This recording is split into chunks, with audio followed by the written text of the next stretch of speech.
Hola, ¿cómo están, colegas? Buenos días. Hoy es el segundo día de nuestro módulo 3.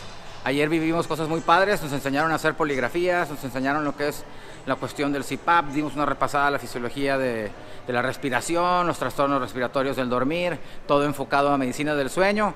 Y ahora vamos a ver los resultados del compañero que le hicimos la poligrafía.